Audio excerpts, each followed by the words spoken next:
तो जय Shri Shyam everyone, this is your educator Sakshi Dua welcomes you to class 12th grooming education. तो आज की इस वीडियो में मैं आपको बताने वाली हूँ ऐसे 5 to 6 इंपॉर्टेंट चैप्टर्स जिनको करके आपके इकोनॉमिक्स के जो फाइनल बोर्ड एग्जाम है उसमें आप बोल सकते हैं कि आपके 50 मार्क्स तो आराम से पक्के हो गए। तो चलिए देखते हैं ऐसे कौन से चैप्टर्स एंड यूनिट्स हैं। तो सबसे पहले मैक्रो इकोनॉमिक्स की बात करते हैं बेटा। National income and related aggregates।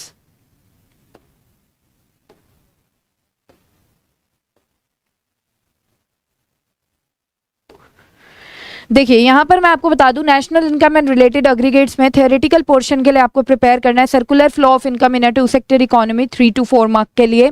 Y real national income और real GDP is preferred over nominal GDP to जज the economic growth 3 to 4 mark के लिए। Next, is GDP a correct index of welfare comment, ये आपको prepare करना है 6 marks के लिए। स्पेशली इसके जो 2 पॉइंट्स है externalities and non economic exchanges, उसे बहुत अच्छे से प्रिपेयर करना है 6 मार्क्स के लिए। ठीक है, नेक्स्ट आपको प्रिपेयर करना है whether the following items will be included while calculating national income और नॉट, ऐसे वाले क्वेश्चंस। और बेसिकली ये जो क्वेश्चंस होते हैं ये हॉट क्वेश्चंस होते हैं regarding the topic precautions while calculating national income using all the 3 methods, that is income method, expenditure method and value added method. तो ये आपको कवर अप करना है। ठीक है, आपको कुछ ऐसे हॉट क्वेश्चंस कवर अप करने हैं कि लेट सपोज कि गवर्नमेंट ने टोबैको प्रोडक्ट्स को बैन कर दिया, तो बताइए कि इंडिया की जीडीपी के ऊपर और वेलफेयर ऑफ पीपल के ऊपर क्या इफेक्ट पड़ने वाला है इस चीज का। तो इस टाइप के हॉट क्वेश्चंस पूछे जा सकते हैं। तो ये मैंने आपको पूरा थियोरेटिकल पोर्शन बता दिया नेशनल इनकम का कि आपको क्या करना है। अब बात करते हैं practical portion of national income की कि उसमें क्या करना है, न्यूमेरिकल पोर्शन में क्या करना है। सो सबसे पहला calculation of national income using all the 3 methods, that is income method, expenditure method and value added method. दूसरा, कैलकुलेशन ऑफ डिफ्लेटर और you can say price index, ये बहुत अच्छे से करना है। जीडीपी डिफ्लेटर को कैसे कैलकुलेट करें, नेशनल इनकम डिफ्लेटर को कैसे कैलकुलेट करें, एक्सेट्रा। तो ये आपको करना है national income and related aggregates में से। ये यूनिट आपकी बेटा 10 मार्क्स की यूनिट है आपके सीबीएसई बोर्ड एग्जाम में, तो बहुत ही इंपॉर्टेंट है और बहुत ज़्यादा वास्ट यूनिट है जिसके मैंने आपको इंपॉर्टेंट क्वेश्चंस बता दिए। आपको अच्छे से पता लग गया होगा कि कौन सी चीज़ों को आपको फोकस करना है while preparing your unit of national income and related aggregates. ठीक है, अब हम बात करेंगे मनी एंड बैंकिंग की। मनी एंड बैंकिंग छोटी सी यूनिट जिसको करके आराम से आपके 6 मार्क्स क्या हो जाते हैं, प्रिपेयर हो जाते हैं। ठीक है, अब मनी एंड बैंकिंग में आपको क्या करना है, देखिए यहां पर सबसे इंपॉर्टेंट बनते हैं 2-3 क्वेश्चन गिने चुने। सबसे पहला, explain M1 as a measure of money supply. ठीक है, M1 को एक्सप्लेन करना है, ये आना चाहिए। दूसरा, credit creation by commercial banks, ये आना चाहिए।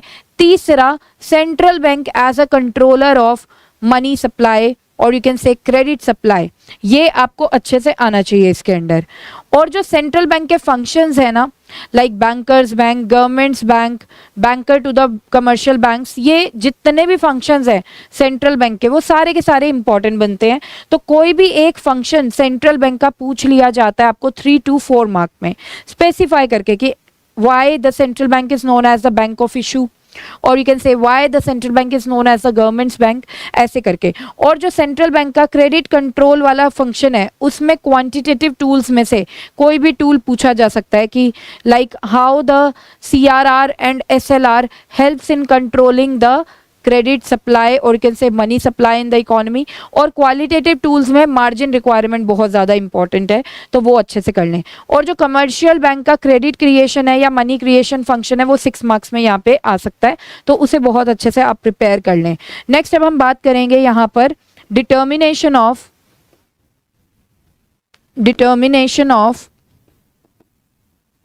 Income and employment.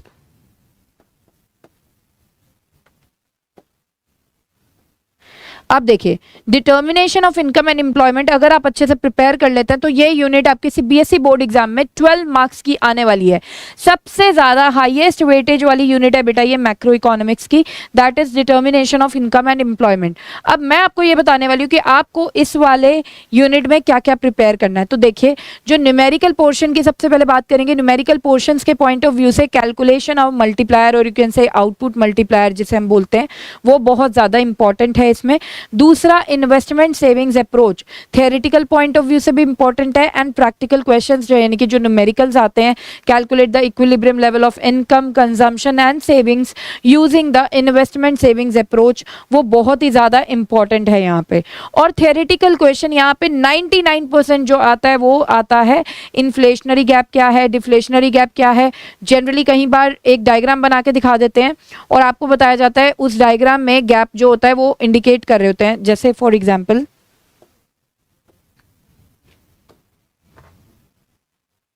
This is the aggregate supply, this is the aggregate demand और यहां पे let suppose this is the effective aggregate demand, okay, and this is the actual aggregate demand, actual aggregate demand. तो अब आपसे पूछा जा रहा है कि ये जो गैप है ये बताओ क्या है, ऐसे एरो करके पूछा जाएगा, ठीक है, कि बताओ ये गैप किसको रिप्रेजेंट कर रहा है, whether it is inflationary gap और डिफ्लेशनरी गैप। तो ऐसे डायग्राम बेस्ड क्वेश्चन बहुत ज्यादा इंपॉर्टेंट बन जाता है इसमें। फिर आपसे पूछा जाएगा कि कोई भी ऐसे दो टूल्स बताओ कि इन्फ्लेशनरी गैप या डिफ्लेशनरी गैप को कंट्रोल करने के लिए। तो यहाँ पर बच्चों मैं आपको बता दूं कि आपको topic inflationary gap, deflationary gap along with this diagram बहुत अच्छे से करना है। कौन से टूल्स को यूज किया जा सकता है to solve the inflationary and deflationary gap, वो बहुत अच्छे से हर एक टूल आपको बहुत अच्छे से करना है, ठीक है। क्वांटिटेटिव में मैंने जैसे अभी बताया सारे के सारे टूल्स ही इंपॉर्टेंट है, whether it is open market operations, CRR, SLR, okay, everything is important. Qualitative में बात करें तो margin requirement is very very important. तो इन सारे टूल्स को अच्छे से आपको गो थ्रू करना है। नेक्स्ट इसमें जो इंपॉर्टेंट बन जाता है वो बनता है aggregate demand and aggregate supply approach and investment and savings approach from theoretical point of view, वो बहुत अच्छे से आप कर लेना। साथ ही में मैं आपको बता दूं कि हमारे जो कोर्सेज हैं क्लास 12 के वो हमने फ्री ऑफ कॉस्ट अवेलेबल कर दिए हैं आप लोगों के लिए। उसमें आपको मिलेंगे video lectures of all chapters. तो जो कोर्स है वो अवेलेबल है इंग्लिश के लिए, इकोनॉमिक्स के लिए, अकाउंट्स के लिए एंड बिजनेस स्टडीज के लिए। तो देर किस बात की है, जल्दी से एनरोलमेंट करा लीजिए और अपनी प्रिपरेशन को स्टार्ट कर लीजिए with the best courses of grooming education academy, ठीक है। अब हम बात करेंगे बच्चे गवर्नमेंट बजट की। गवर्नमेंट बजट,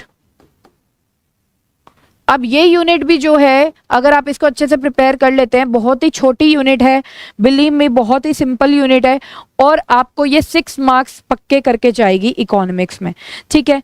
तो गवर्नमेंट बजट में कौन कौन से क्वेश्चंस इंपॉर्टेंट बनते हैं, देखिए ऑब्जेक्टिव्स ऑफ गवर्नमेंट बजट से रिलेटेड क्वेश्चन आ सकता है, ठीक है। कोई भी 3 या 4 मार्क का क्वेश्चन आ जाएगा, कोई भी एक ऑब्जेक्टिव आपसे पूछ लिया जाएगा और कई बार हॉट क्वेश्चन भी आ रहे होते हैं इसके ऊपर। फॉर एग्जांपल कि गवर्नमेंट ने उज्ज्वला स्कीम के अंडर जो पुअर पीपल है उनको फ्री में एलपीजी सिलेंडर्स प्रोवाइड करना शुरू कर दिया है। तो बताइए कि इससे गवर्नमेंट कौन सा ऑब्जेक्टिव ऑफ गवर्नमेंट बजट को अचीव करना चाह रहा है। तो basically reduction of inequalities of income and wealth, right. तो इस तरीके से भी ऑब्जेक्टिव्स के ऊपर भी हॉट क्वेश्चन आ सकते हैं। दूसरा जो क्वेश्चन इंपॉर्टेंट बनता है वो बनता है revenue expenditure versus capital expenditure, ठीक है। ये बहुत इंपॉर्टेंट है, कहीं बार डायरेक्ट क्वेश्चन आ जाता है, कई बार हॉट क्वेश्चन आता है। जैसे आपको कुछ आइटम्स गिवन होंगे और आपको बोलेंगे कि कैटेगराइज करो कि ये रेवेन्यू एक्सपेंडिचर है या कैपिटल एक्सपेंडिचर है along with reason. Same with revenue receipts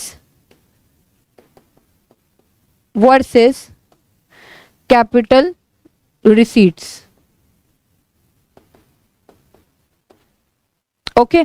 तो ऐसा ही हॉट क्वेश्चन भी बन सकता है और डायरेक्ट भी आपसे पूछा जा सकता है कि डिफरेंस बताओ revenue expenditure and capital expenditure में, revenue receipts and capital receipt में। मोस्ट इंपॉर्टेंट न्यूमेरिकल यहां से बहुत ज्यादा इंपॉर्टेंट है, ठीक है। न्यूमेरिकल अच्छे से प्रिपेयर कर लीजिए, डेफिसिट्स निकालने का है। As we know that there are 3 types of deficit, revenue deficit, fiscal deficit and primary deficit. तीनों टाइप्स ऑफ डेफिसिट्स को निकालने के न्यूमेरिकल आ सकता है 3 मार्क्स का, तो वो बहुत अच्छे से आप प्रिपेयर कर लीजिएगा इस यूनिट में। नेक्स्ट अब हम बात करेंगे बैलेंस ऑफ पेमेंट्स की। बैलेंस ऑफ पेमेंट्स यूनिट भी बहुत ही छोटी सी और सिंपल यूनिट है, और ये भी आपको आराम से 6 मार्क्स की वेटेज देकर जाएगी सीबीएसई बोर्ड एग्जाम में। अब इसमें आपको क्या क्या प्रिपेयर करना है, आपको प्रिपेयर करना है सबसे पहले meaning of balance of payments, components of balance of payments and the difference between balance of BOP current account and BOP capital account. साथ में आपको जो हॉट क्वेश्चन आते हैं वो मैं बताती हूँ किस तरीके से आते हैं। यहाँ पर हॉट क्वेश्चन आएंगे कि लेट्स सपोज बोरोइंग्स की है इंडिया वालों ने फ्रॉम द फॉरनर्स, तो बताइए कि इसको कौन से सब अकाउंट ऑफ बीओपी में रिकॉर्ड किया जाएगा, मतलब बीओपी करंट अकाउंट में रिकॉर्ड किया जाएगा या बीओपी कैपिटल अकाउंट में रिकॉर्ड किया जाएगा, और कौन सी साइड ऑफ बीओपी अकाउंट पे रिकॉर्ड किया जाएगा, मतलब डेबिट साइड पे या क्रेडिट साइड पे। इस तरीके के क्वेश्चंस बहुत ही ज्यादा इंपॉर्टेंट यहाँ से बनते हैं। फॉरेन एक्सचेंज रेट डिटर्मिनेशन पे क्वेश्चन आ जाता है। फॉरेन एक्सचेंज रेट डिटर्मिनेशन कि फॉरेन एक्सचेंज रेट को कैसे डिटरमिन किया जाता है, ठीक है, ये मोस्ट इंपॉर्टेंट क्वेश्चन है। और इसी के ऊपर हॉट क्वेश्चंस होते हैं, जैसे मान लो import duty on gold increases, तो बताइए कि इसका effect foreign exchange rate and value of Indian currency पे कैसे पड़ने वाला है। तो इस टाइप के हॉट क्वेश्चंस बहुत ही ज्यादा इसमें इंपॉर्टेंट होते हैं। नेक्स्ट अब हम बात करेंगे आईईडी के इंपॉर्टेंट चैप्टर्स की। तो इसमें सबसे इंपॉर्टेंट चैप्टर जो आप बहुत ही कम टाइम में करके अपने 8 मार्क्स पक्के कर सकते हो वो है comparative development experiences of India and its neighbours और you can say neighbouring countries. तो ये बहुत ही ज्यादा इंपॉर्टेंट है, 8 मार्क्स का ये चैप्टर है। ये चैप्टर हार्डली 2 या 3 घंटे में हो जाएगा और आपको आराम से 8 मार्क्स ये देकर जाएगा। And apart from this you can do chapter 1 Indian economy on the eve of independence, Indian economy on the eve of independence. तो ये 2 चैप्टर आईईडी के करते ही, ठीक है, और जो मैक्रो इकोनॉमिक्स के मैंने आपको यूनिट्स बताई हैं उनको करते ही आप आराम से 50+ स्कोर कर सकते हो आउट ऑफ 80। तो बहुत से बच्चे बहुत कम इकोनॉमिक्स में पढ़ के अच्छा स्कोर करना चाहते हैं, तो ये चैप्टर्स पहले प्रिपेयर कर लीजिए, फिर जब टाइम बचेगा तो बाकी के आप जो नॉन इम्पॉर्टेंट चैप्टर्स हैं, नॉन इम्पॉर्टेंट नहीं मतलब जिनकी वेटेज कम है, वो आप फिर कर सकते हैं। ठीक है, अब एक बार यहाँ पर मैं बता दूं कि comparative development experiences of India and its neighbours में से आपको क्या क्या टॉपिक्स प्रिपेयर कर रहे हैं। देखिए, similarities in the developmental strategies of India, Pakistan and China बहुत इंपॉर्टेंट है। चाइना की डेवलपमेंटल स्ट्रैटेजीज जो है, great leap forward campaign, great proletarian cultural revolution, ये बहुत ही ज्यादा इंपॉर्टेंट है, अलग से शॉर्ट नोट्स भी इनके ऊपर आ जाता है, तो आप उसको बहुत अच्छे से करें। डेमोग्राफिक ट्रांजिशन के बेसिस पे इन तीनों कंट्रीज का comparison, India, Pakistan and China का कंपैरिजन, ह्यूमन डेवलपमेंटल इंडिकेटर्स के बेसिस पे इन तीनों कंट्रीज का कंपैरिजन, ये 4-5 टॉपिक्स बहुत अच्छे से प्रिपेयर कर लीजिए। ये चैप्टर में से 99% जो क्वेश्चन आता है वो इन्हीं टॉपिक्स में से आता है। अब बात करेंगे Indian economy on the eve of independence, क्योंकि ये फर्स्ट चैप्टर है आईडी का और फर्स्ट चैप्टर में ऑलमोस्ट सारे क्वेश्चंस ही इंपॉर्टेंट होते हैं। तो यहाँ पर मैं आपको कुछ इंपॉर्टेंट नहीं बताना चाहूंगी क्योंकि सारे ही टॉपिक्स आपको कवर अप करने पड़ेंगे, तो इसमें आप सारा कर लीजिएगा। तो आई होप गाइज आपको बहुत अच्छे से समझ में आया होगा कि कैसे आप बहुत ईजिली इकोनॉमिक्स में 80 मार्क्स में से 50+ मार्क्स स्कोर कर सकते हैं। अगर आपको कोई भी डाउट है इस वीडियो के रिगार्डिंग या कोई भी आपके माइंड में कोई भी क्वेश्चन है तो आप हमें कमेंट सेक्शन में पूछ सकते हैं। हमारी जो टीम है वो आपको as soon as possible reply करेगी। तो यहाँ पर गाइज होप करती हूँ कि ये सेशन आपके लिए काफी यूजफुल सेशन रहेगा और होप करती हूँ कि आपको ये वीडियो काफी अच्छी लगी होगी। If you feel the same then please like the video and subscribe the channel if you are new to our channel. तो यहाँ पर इजाजत चाहती हूँ सेशन को एंड करने की। मिलते हैं हमारे नेक्स्ट सेशन में। Till then bye bye, take care, जय Shri Shyam and keep studying.